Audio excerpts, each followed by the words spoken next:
동북아가 다시 뜨겁게 흔들리고 있습니다. 그런데 지금 들려오는 신호는 단순한 외교 충돌이 아니라 중국이 일본을 향해 실제적인 보복 준비를 시작했다는 외신 분석까지 나오면서 국제 전문가들 사이에서 긴급 경보가 켜졌습니다. 특히 해외 매체들은 이번 사태를 기존 중일 갈등의 연장선이 아니라 2025년 이후 동아시아 전략 균형 자체를 바꾸는 새로운 국면의 시작이라고 해석하고 있습니다. 이 외신 분석들은 당연히 한국에서도 예민하게 받아들여질 수밖에 없습니다. 왜냐하면 일본과 중국이 정면 충돌하면 그 충격파가 한반도로 바로 밀려오기 때문입니다. 실제로 일본 총리가 타이완 유사시 자위대 개입 가능성을 언급한 직후 중국의 반응은 시간이 지날수록 과격해지고 있습니다. 일본 관광 자제령이 내려졌고 중국 국적 항공사 6곳이 일본행 항공권 취소 수수료 면제를 발표했습니다. 이것만 보면 단순한 관광 제한 정도로 보일 수 있지만 로이터와 홍콩시 사우스차이나 모닝포스트 같은 외신은 이를 초기 단계의 경제적 압박이라고 분석했습니다. 일본 관광 산업에서 중국인 소비 비중이 20% 이상, 연간 4조 원 이상 규모를 차지한다는 점을 고려하면 중국의 관광 통제는 그 자체로 일본 경제에 직접적인 타격입니다. 그런데 해외 전문가들이 더 주목하는 건 따로 있습니다. 바로 중국 관영 CCTV 계열 계정에서 나온 전면 공격 모든 결과는 일본이 지게 될 것이라는 표현입니다. 외교 메시지에서는 거의 사용되지 않는 강도의 문구가 등장했다는 점에서 외신들은 중국이 이미 내부적으로 보복 시나리오를 완성했다고 분석했습니다. 일본이 가장 두려워하는 분야가 바로 산업 공급망 차단이기 때문입니다. 일본의 반도체 소재 세대 품목 대부분은 여전히 중국 공급망에 의존하고 있고 히토류의 경우 일본 전체 산업의 58%가 중국에서 들어옵니다. 중국이 이를 조정하면 일본 제조업은 멈출 수밖에 없습니다. 미국 CNN은 이번 사태를 두고 중국이 경제, 외교, 군사적 압박까지 포함한 3중 패키지 보복을 검토한다고 전했습니다. 그 근거로는 중국 해경의 센카쿠 순찰 강화, 관영 매체의 공격적 논조 변화, 일본에 대한 관광 유학 제한 조치 등을 지목했습니다. 일본 내부 정치까지 흔들리는 이유가 여기에 있습니다. 다카이치 총리는 핵심 지지층을 결집시키기 위해 강경 노선을 유지하고 있지만 외신들은 중국과 일본의 갈등이 2010년 센카쿠 충돌 이후 최대 수준으로 치닫고 있다고 평가했습니다. 또 일각에서는 중국과 일본이 전쟁이라도 치르는 게 아니냐며 우려 섞인 목소리를 내고 있습니다. 그리고 여기에 외신들이 공통적으로 남긴 분석이 있습니다. 중일 갈등이 위기 수준으로 격상될수록 한국의 전략적 가치가 기하급수적으로 상승한다는 것입니다.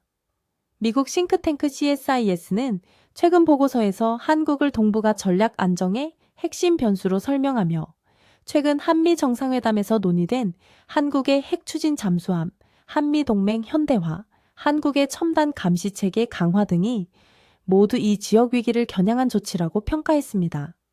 즉, 중국과 일본이 충돌할수록 한국의 영향력은 커지고 한국이 가진 군사, 경제, 기술의 실질적 위력도 더 주목받는다는 겁니다.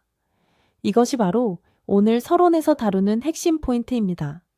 이번 중일 충돌은 단순한 감정 싸움이나 외교 설전이 아닙니다. 동북아 전략 판도가 재편되는 초입입니다.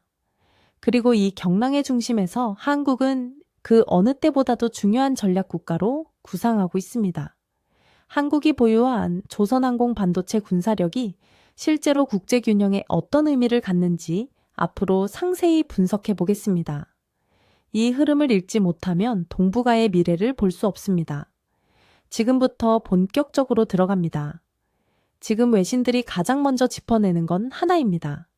중국과 일본이 서로 으르렁거리는 이 상황이 사실은 두 나라의 진짜 전투력이 어떤 구조로 움직이고 있는지를 드러내는 시험대가 되고 있다는 거죠. 숫자만 보면 중국이 압도적으로 커 보이는데 막상 뚜껑을 열어보면 얘기가 완전히 달라집니다. 이게 중요한 이유는 겉으론 대등해 보여도 실제 전쟁에서 굴러가는 힘은 얼마나 많이 갖고 있느냐가 아니라 실제로 굴릴 수 있느냐로 갈리기 때문입니다. 먼저 중국부터 보겠습니다. 지금 중국 해군은 전 세계에서 가장 많은 370척 규모 전력을 굴리고 있습니다. 항모도 셋, 젠 20 스텔스기도 250대 가까이 찍어내고 있죠. 외형만 보면 세력 확장 끝판왕이라는 말이 괜히 나온 게 아닙니다. 그런데 문제는 바로 그 과속입니다. 외신 분석을 보면 중국 해군의 실제 가동률, 그러니까 당장 작전에 투입할 수 있는 비율이 61-60% 초반이라고 나옵니다. 숫자로 치면 370척 중 210척 정도만 제대로 움직일 수 있다는 이야기죠. 항모도 3척이지만 동시에 움직일 수 있는 건 한 척 수준으로 추정됩니다. 여기에 중국 전투기의 연평균 비행시간은 90에서 100파업시간입니다.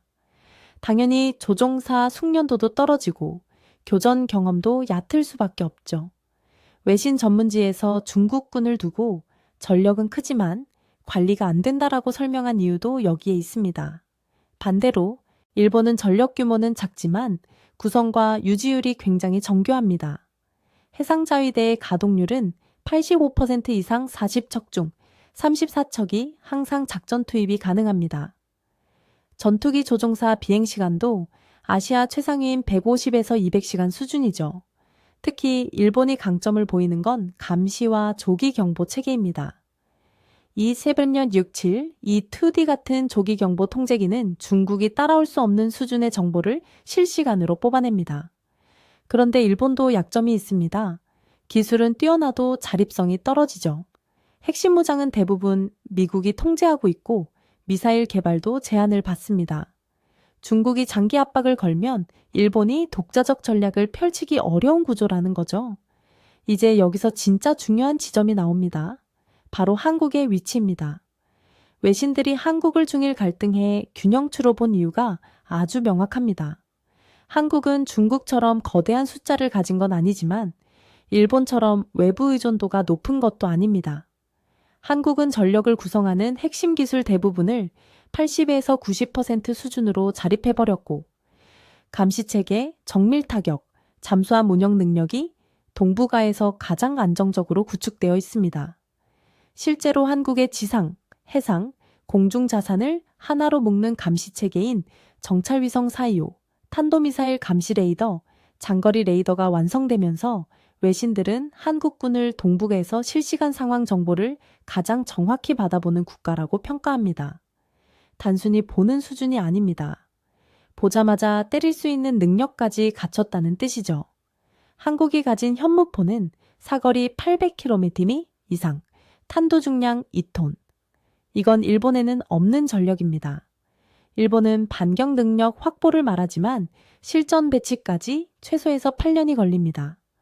중국도 DF 미사일이 있지만 한국을 상대로 쓰면 바로 미일 개입을 촉발하기 때문에 대놓고 꺼내기 어렵습니다. 결국 실제로 쏠 수 있는 미사일은 한국 것이 가장 현실적이라는 평가가 나옵니다. 군사 전문가들이 한국을 주목하는 이유는 바로 이 구조 때문입니다. 중국은 규모가 크지만 불안정하고 일본은 정교하지만 제약이 많은데 한국은 규모, 정교함, 지속성을 모두 갖춘 균형형 전력이라는 거죠. 그래서 중일 간 충돌이 발생하면 두 나라 중 어느 쪽이 먼저 한국의 움직임을 신경 쓰게 되느냐가 전장 전체의 흐름을 결정합니다. 이걸 정량적으로 비교하면 더 명확해집니다. 중국 해군이 370척을 보유했다지만 작전 가능 전력은 210척 수준, 일본은 40척 중 34척 투입 가능 전투기 훈련 시간은 중국 90에서 120, 일본 150에서 200, 스텔스기 숫자는 중국 우위지만 실제 네트워크 운영은 일본 우위, 정찰 능력은 한국이 독자 위성호기로 안정성 확보, 미사일 타격 능력은 한국이 지역 최상위권. 이 구조가 의미하는 것은 하나입니다. 중국은 크고 일본은 정교하고 한국은 움직인다. 이 말은 즉 동북아 실전에서 즉시 전개 능력만 놓고 보면 한국이 가장 준비된 국가라는 뜻이죠. 이 분석을 기초로 보면 지금의 중일 갈등은 한국에게 전략적 공간을 만들어주는 흐름입니다. 양쪽 모두 한국을 건드릴 수 없고 서로가 한국의 태도를 예민하게 바라볼 수밖에 없는 구조가 되어버렸기 때문입니다. 특히 한국의 조선과 항공, 그리고 정밀 타격 체계가 이미 동북에서 가장 완성도 높게 돌아가는 상태라 외신들은 한국을 불안정한 동북아에서 마지막으로 남은 안정축이라고 부르고 있습니다. 다음은 25년 3월 27일 한중미 해군 영상입니다. 현대전에서 가장 위험한 작전은 좁은 실내에서 벌어지는 전투입니다. 실내 근접 전투는 적이 은폐할 수 있는 위치가 많고 아군이 시야를 확보하기 어려운 경우가 많아 자칫 큰 피해가 발생할 수 있는데요. 하지만 한국 해군의 자랑인 UDT는 유사시 어떤 작전도 완수하기 위해 실내 근접 전투를 연마 중입니다. 특히 UDT는 해군의 중추이자 한국군 내에서 가장 선진화된 부대, 실장 경험이 풍부한 부대로 손꼽히는 만큼 앞으로도 한국의 연계를 수호하는 막중한 임무를 수행할 것입니다. 연일 격화되는 미국과 중국의 해상 패권 경쟁은 아이러니하게도 한국의 해군 전력과 인프라가 전 세계에 관심을 받는 계기가 되었습니다. 한국은 중국과 지척해 위치하고 있어 중국의 해상 패권 야욕을 저지하는 최일선에 서 있습니다. 또한 몰락하는 미 해군의 구원자 역할을 할 수 있는 조선업 역량을 보유한 한국은 인도태평양 지역에서 가장 중요한 열쇠를 쥐고 있다고 해도 과언이 아닌데요. 하지만 최근 주목받고 있는 조선업 열풍을 조금 걷어내고 나면 아직 우리 해군과 대한민국이 가야 할 길은 많이 남아 있습니다. 물론 한국은 뛰어난 조선업 역량을 가지고 있으며 이를 기반으로 우리 군의 신규 전력뿐만 아니라 미국을 지원할 수 있는 최적화된 동맹 파트너란 사실은 틀림없습니다. 그러나 중국은 우리보다 더 빠르게 해군력을 증강하고 있으며 미 해군은 과거만한 위용을 보여주지 못하는 상황에서 우리에게도 많은 여유가 남아있지는 않은 상황입니다. 결국 한국이 적성국의 위협을 제거하고 서해를 지켜내기 위해서는 미국의 장점을 배우고 중국 전력을 면밀히 분석하여 다각도로 대응 방안을 수립하는 것입니다. 그래서 준비했습니다. 오늘은 세계 최강의 미국 해군을 기준으로 대한민국의 해군 전력이 어느 정도 수준인지 살펴보고 중국과의 군사분쟁 발발 시 우리 해군의 전략 방안에 대해 자세히 알려드리겠습니다. 현재 한국 해군에하의 총병력은 약 6만 9천 명 이상으로 이 중에서 해병대 소속의 2만 8천 명 정도를 제외하면 해군이 직접적으로 운용할 수 있는 병력은 약 4만 1천 명 수준입니다. 여기에 더해 현재 한국 해군이 가용할 수 있는 주요 함정 전력으로는 잠수함 21척, 구축함 13척, 포위함 17척 등이 있으며 잠수함과 구축함은 지금도 새로운 전력이 계속해서 건조되는 만큼 앞으로도 한국 해군의 전력은 계속해서 발전할 것인데요. 하지만 객관적인 지표에서 미국 해군과 비교하는 것은 사실 무리인 측면도 많습니다. 특히 한국 해군은 상당수의 전력이 구식화된 상태이며 이 때문에 상대적으로 작전 지속 능력이 부족하다는 단점이 있습니다. 물론 우리 해군의 최신 전력은 미국과 비교해도 절대로 부족하지 않습니다. 먼저 최근 일본함이 해군에 인도된 정조대왕급 구축함은 만재 배수량 기준 10천 톤급의 함정으로 만재 배수량이 1만 톤을 넘지 않는 미국의 알레이버크급 구축함보다도 훨씬 큰 체급을 자랑합니다.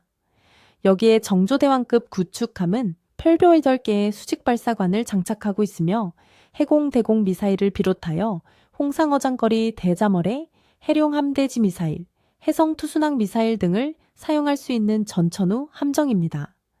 게다가 구축함의 핵심 장비이자 적을 탐지하고 추적할 수 있는 레이더 체계도 알레이버크급과 동급인 ANSPY-L1D V레이더가 탑재되어 미국과의 성능 격차가 크지 않다고 할 수 있습니다. 그러나 미국이 알레이버크급 플라이트웬만 20척 이상 보유하고 최신 개량형인 플라이트 3도 순차적으로 20척을 전력화할 예정이란 점과 비교할 때 최대 3척의 정조대왕급 구축함을 보유하려는 한국은 실적 완성도 대비 양적 측면에서 아쉬움이 남습니다. 또한 6개의 수직 발사관을 탑재한 3만 톤급의 도산 안창호급 잠수함은 전 세계에서 손에 꼽힐 정도로 막강한 성능의 디젤 잠수함입니다. 심지어 한국은 장보고 3배치 잠수함을 통해 한 번 더 잠수함의 크기를 키우고 수직 발사관을 10개나 탑재할 예정이니 우리 해군의 최신 전력만은 그 어떤 나라와 비교해도 부족함이 없는 수준입니다. 한국이 이 정도 수준의 디젤 잠수함을 건조할 수 있다는 점은 미국 해군조차 쉽게 무시할 수 없는 전력을 보유하고 있다는 뜻입니다. 한국은 이미 도산 안창호급 잠수함이나 장보고 3배치 잠수함보다 성능이 떨어지는 구형 잠수함만으로 다국적 해상훈련에서 미 해군을 상대로 엄청난 전공을 올린 전례가 있습니다. 일각에선 훈련 상황을 위해 미국이 100%의 전력을 모두 사용한 것은 아니라며 한국 해군의 성과를 폄하하기도 하지만 동일한 조건에서 한국보다 우수한 전투력을 선보인 나라가 없었다는 점만 보더라도 우리 군의 잠수함 운영 능력은 세계 최고 수준을 자랑하며 이러한 한국이 3,000톤급 이상의 최신 잠수함을 보유하는 것만으로도 상대를 압박하기 충분한데요. 그만큼 한국 해군의 전투 역량과 신형 전력의 위력은 미 해군조차 함부로 여길 수 없다는 것입니다. 하지만 이러한 최신 전력은 아직 충분한 수량이 확보되지 않았으며 예정된 건조 계획이 모두 완료되더라도 미 해군에 비하면 턱없이 부족한 수량입니다. 물론 우리의 영해만을 수호하는 한국과 전 세계를 상대로 작전을 수행하는 미국은 작전 환경이 매우 다르다는 점도 고려할 필요가 있지만 함정 수량이 적다는 것은 그만큼 각 함정이 안고 가야 할 임무 부담이 커진다는 것을 의미합니다. 게다가 2000년대 초중반에 전력화된 일부 함정들은 노후화 문제뿐만 아니라 작은 함정 규모로 인해 승조원의 피로도와 거주 환경이 열악하다는 단점이 치명적입니다. 함체 규모는 작은데 각종 미사일과 전투 체계를 최대한 밀어넣으면서 함정 내부 공간의 활용이 어려웠고 이는 곧 함정 승조원들의 전투 피로도 문제로 이어졌습니다. 그리고 이러한 문제점은 한국 해군이 장기간 작전이나 대항 작전을 원활히 수행하지 못하게 만드는 결과로 이어졌는데요. 반면 미국은 과거부터 대항을 넘나들며 군사 작전을 수행했기 때문에 함정의 규모가 크고 내부 공간의 활용성이 극대화되면서 함정 자체의 성능과 더불어 승조원의 전투력 유지가 수월하다라는 장점을 갖추고 있습니다. 그러나 우리 군이 이러한 문제점을 인식하지 못하는 것은 아닙니다. 앞서 말씀드린 바와 같이 한국이 전력화하고 있는 신규 함정들은 체급이 매우 커지면서 무장과 전투 체계를 강화할 수 있으며 승조원들의 생활 공간까지 확보하면서 우리 군의 작전 지속 능력을 한층 더 높이고 있습니다. 또한 한국 해군은 지속적인 전력 증강 사업을 이어가고 있는데 신규 함정을 전력화하는 조선업 역량은 한국이 미국보다 한 수위의 기술력을 자랑합니다. 미국은 현재까지 건조된 함정의 성능은 뛰어날지 몰라도 이를 유지할 수 있는 기술과 인프라가 부족합니다. 하지만 한국은 미국과 달리 언제든 신규 함정을 찍어낼 수 있는 조선업 역량을 유지하고 있습니다. 일례로 미국은 연간 3척의 구축함을 신규로 생산해야 하지만 현실은 그 절반인 1.5척의 구축함을 건조하는 것조차 버거운 상황입니다. 반면에 한국은 HD 현대중공업에서만 최대 연간 5척 이상의 구축함을 생산할 수 있을 정도인데요. 다시 말해 한국은 언제든 전력을 강화할 수 있는 여지가 크다는 뜻입니다. 한국은 정조대왕급 구축함을 통해 미국의 주력 구축함보다 더 큰 함정도 생산할 수 있다는 것을 보여줬으며 언제든 건조 작업을 진행할 인프라가 갖춰져 있으니 미국만큼의 해군 전력은 아니더라도 얼마든지 새로운 함정을 찍어낼 수 있습니다. 그렇다면 이 정도의 조선 역량을 갖춘 한국이 어째서 과거에는 작은 규모의 함정을 전력화했는지 의문을 가지시는 분들도 계실 텐데요. 사실 한국 해군은 2000년대 초중반까지만 하더라도 작전의 목표를 철저하게 북한에만 맞추는 안일한 시각을 가지고 있었습니다. 북한이 대체로 낙후된 연안 전력만을 보유하고 있으니 상대적으로 해군은 대규모의 전력 강화 사업을 진행할 일이 적었고 이러한 이유로 육군에 비해 전력 강화가 아쉬웠던 것도 사실입니다. 하지만 이제는 안보 상황이 급변하고 있습니다. 중국이 해상 패권 경쟁을 가속하면서 한국은 북한보다 중국을 상대할 수 있는 해군 전력이 더욱 중요해지고 있는데요. 한국은 서해를 중심으로 중국 해군과의 군사 분쟁 위협이 계속해서 높아지고 있습니다. 아닌 게 아니라 중국은 서해 일대에 불법 구조물을 설치하며 한국 해경과 대치하고 있는데, 이러한 불법 구조물은 향후 서해를 자신들의 연계로 주장하기 위한 밑작업이 될 여지가 농후합니다. 중국은 항상 불법 구조물이나 인공 서물 기반으로 주변 해역을 자신들의 연계라 우긴 다음 막강한 해군력을 앞세워 주변국을 압박하는 전략을 사용하기 때문인데요. 따라서 한국은 우리 군이 가용할 수 있는 해군력과 미 해군의 전략을 참고하여 중국 해군을 제압할 전략을 구상해야 합니다. 특히 한국이 벤치마킹할 수 있는 미 해군의 전략 중 하나는 해상에서의 미사일 보급 전략입니다. 원래 해군 함정은 탑재한 미사일을 모두 소진하게 되면 회항 후 정박하여 미사일 보급 절차를 실시합니다. 그런데 미국은 압도적인 중국 해군의 물량 공세를 제압하기 위해 해상에서 미사일을 보급하는 방안을 연구하고 있으며, 이러한 전술 교리는 한국 해군도 얼마든지 고려할 수 있습니다.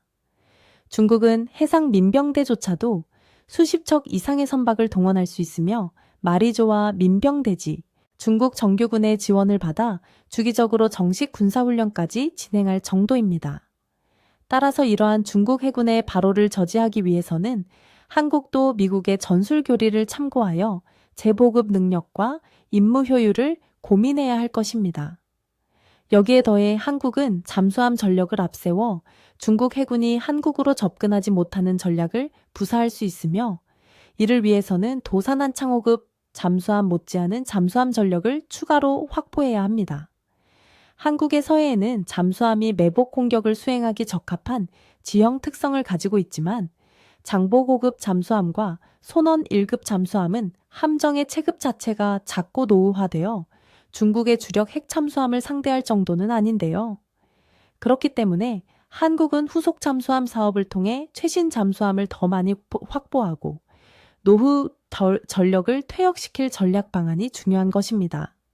한국은 해군 전력의 질적 측면과 함정 건조 역량을 빠르게 성장시켜 왔지만, 여전히 수적 측면에서는 중국과 미국 등의 군사 강국보다 부족한 점이 많습니다. 따라서 한국 해군이 더 강력한 전력을 확보하기 위해서는 질적 성장과 함께 양적 성장도 함께 이룰 필요가 있는데요. 한국이 정조대왕급 구축함과 도산 안창호급 잠수함의 수량을 꾸준히 늘리고 구식 함정의 퇴역을 서두른다면 질과 양 모두에서 중국의 위협을 저지하고 세계 최강의 미국과 어깨를 나란히 할 수 있을 것입니다.